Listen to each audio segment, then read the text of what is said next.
Damai sejahtera yang melampaui akal, itulah yang menguasai hati dan pikiranmu di dalam Kristus Yesus Tuhan kita. Amin.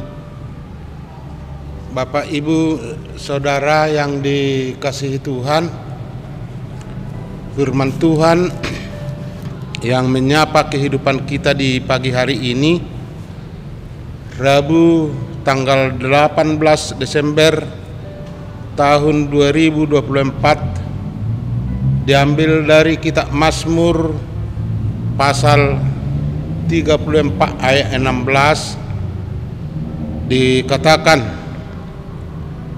mata Tuhan tertuju kepada orang-orang benar dan telinganya kepada teriak mereka minta tolong. Demikian pembacaan firman Tuhan. Bapak, Ibu, Saudara yang dikasihi Tuhan, Tuhan Maha melihat dan Maha mendengar. Dalam firman Tuhan yang kita dengar di pagi hari ini dikatakan, mata Tuhan tertuju kepada orang-orang benar.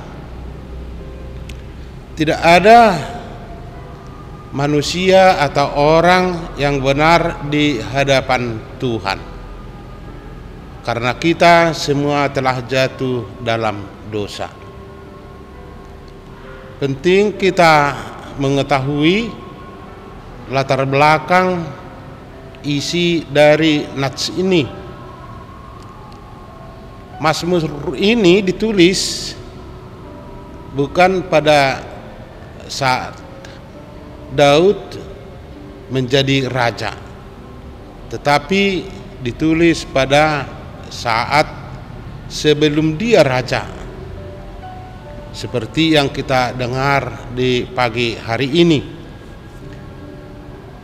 Dalam Mazmur 34 ayat 1, Daud pernah berpura-pura gila di hadapan seorang raja yang kejam, yang haus akan kekuasaan, yaitu Raja Akis yang bernama Raja Abimelek. Daud dibawa ke rumah Raja Akis atau Abimelek untuk diadili. Seperti yang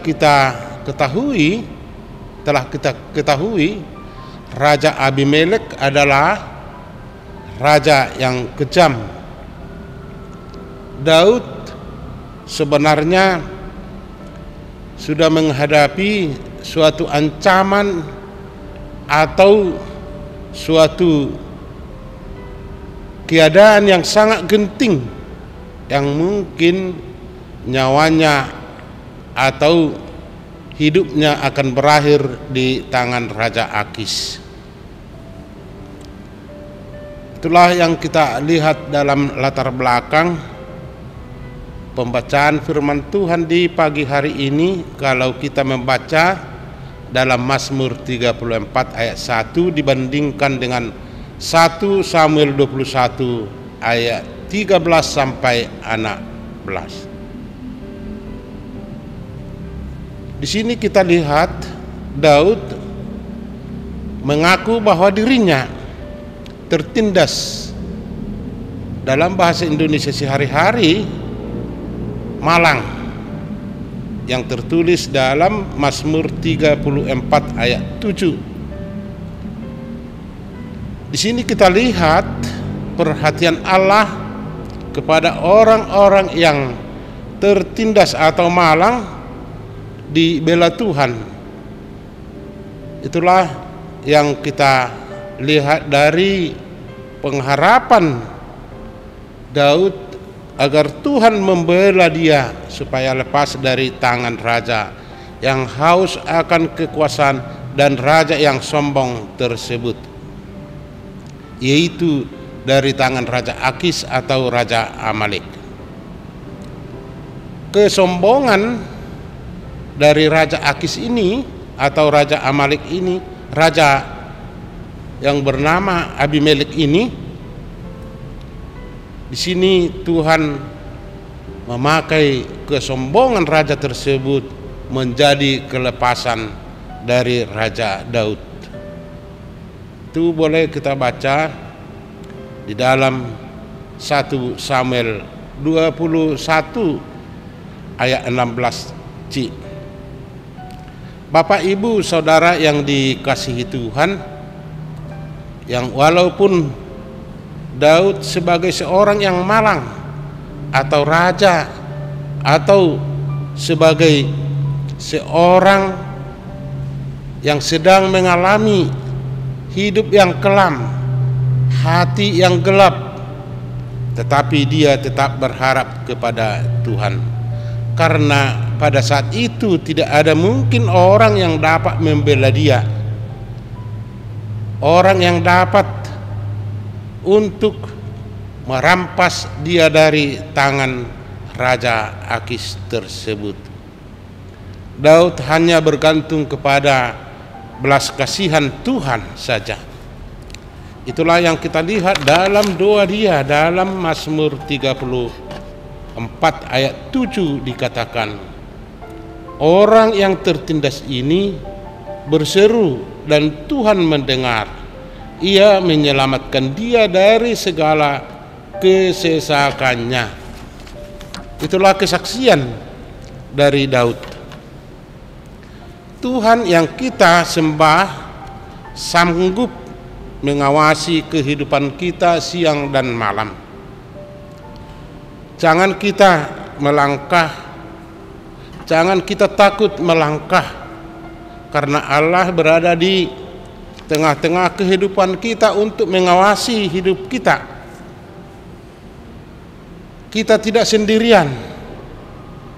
Tuhan ada di dekat kita, yang walaupun Tuhan kita itu tidak dapat dilihat oleh mata jasmani kita.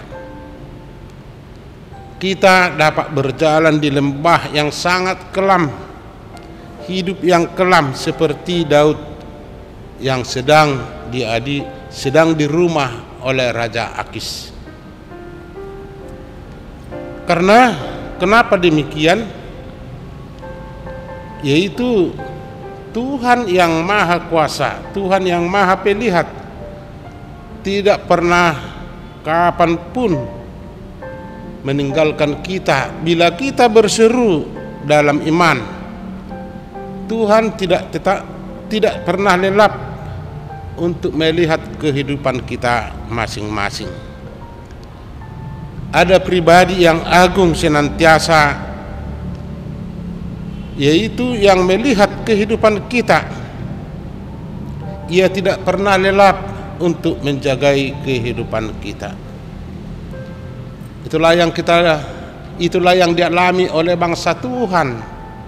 Kalau kita membaca dalam Ulangan 4 ayat 7 dikatakan, sebab bangsa-bangsa besar manakah yang mempunyai Allah yang demikian dekat kepadanya seperti Tuhan Allah kita, setiap kali kita memanggil kepadanya.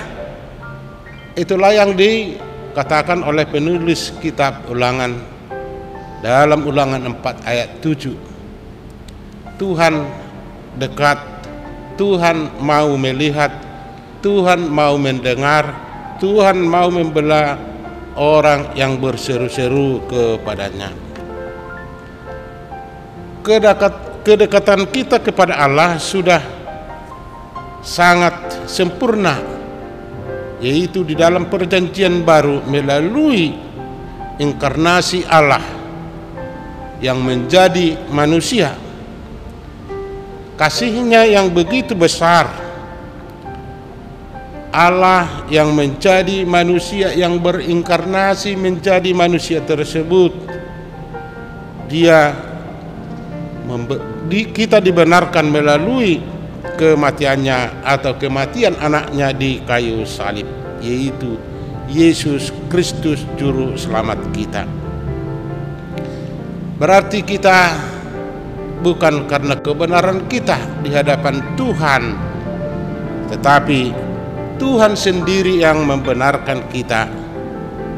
Dengan demikian kita jangan pernah ragu sedikit pun kepada Tuhan, bahwa Tuhan tidak pernah membiarkan kita sendirian dalam hidup kita sehari-hari.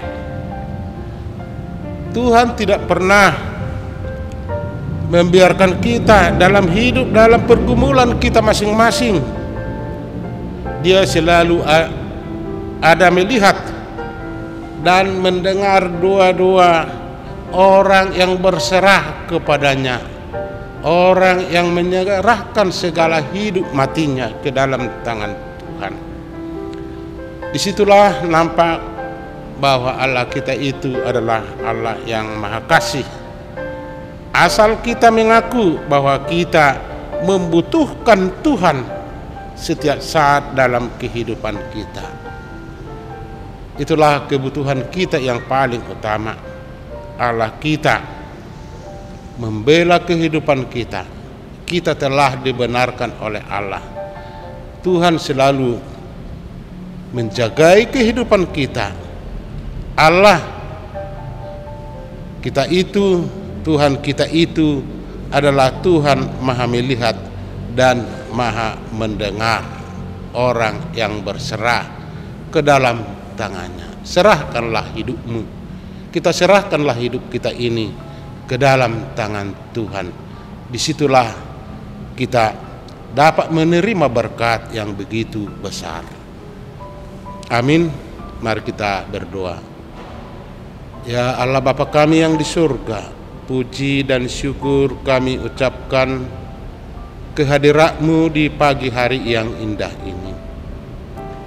Tuhan, kami telah terberkati melalui pagi hari yang indah ini. Kami dapat mendengar sebahagian dari firman-Mu. Tuhan, dalam hidup kami, dalam perjalanan hidup kami masing-masing, mungkin kami berjalan dalam kekelaman hidup kami karena banyak cobaan dan penderitaan yang kami alami.